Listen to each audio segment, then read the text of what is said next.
The economist John Kenneth Galbraith once wrote, "Faced with the choice between changing one's mind and proving that there is no need to do so, almost everyone gets busy on the proof." I recently had the chance to witness this firsthand. On the social news site Reddit.com, a story was posted about Chick-Fil-A and their history of donations to anti-gay groups. The fast food chain's charitable foundation is recorded to have given several $100,000 to groups like the National Christian Foundation and the Fellowship of Christian Athletes. I've been around Reddit for some time now, and as a community, it's the kind of place where nearly everyone seems to recognize the importance of gay equality.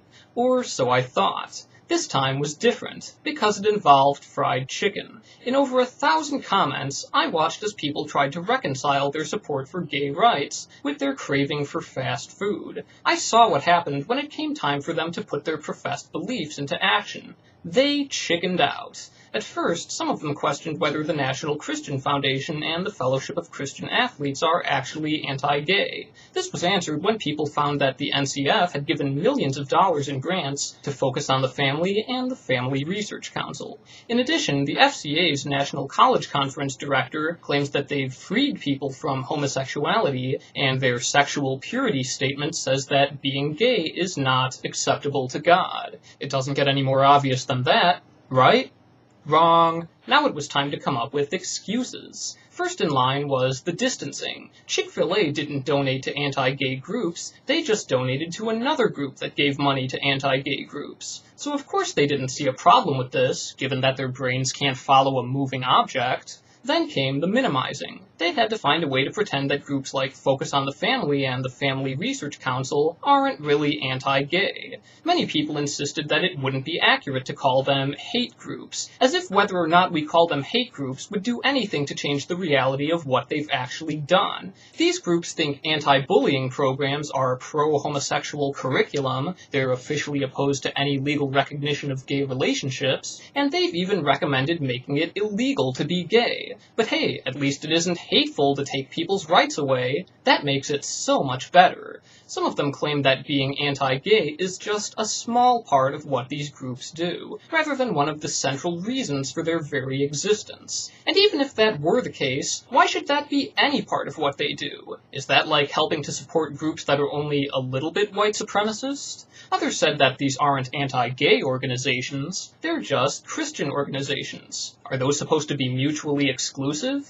Apparently, these are just their deeply held beliefs, as if the fact that you believe stupid things is itself a justification for believing stupid things. Is this meant to be any more acceptable because it takes place under the banner of religion? Maybe in practice, but only because people like this are willing to give them a free pass. Some of them tried to say that this isn't really that bad, because most of the world's religions don't think being gay is okay either. Could the world's religions ever be very, very wrong about something?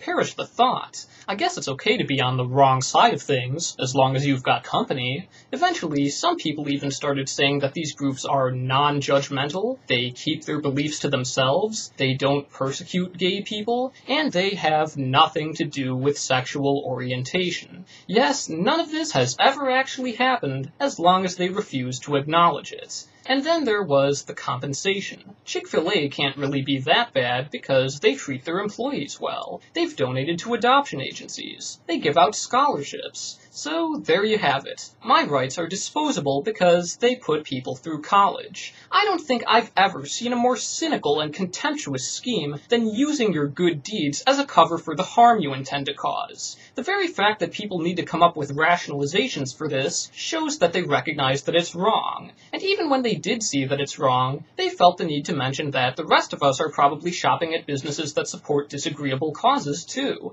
as if that makes it okay for them to keep doing it. It seems as though they wanted to be consistent in their ignorance by disregarding what they've learned about Chick-Fil-A and pretending it never happened. And at last, some of them just gave up. They finally decided that having their delicious chicken was simply more important than political and social responsibility, and that's when I gave up on them.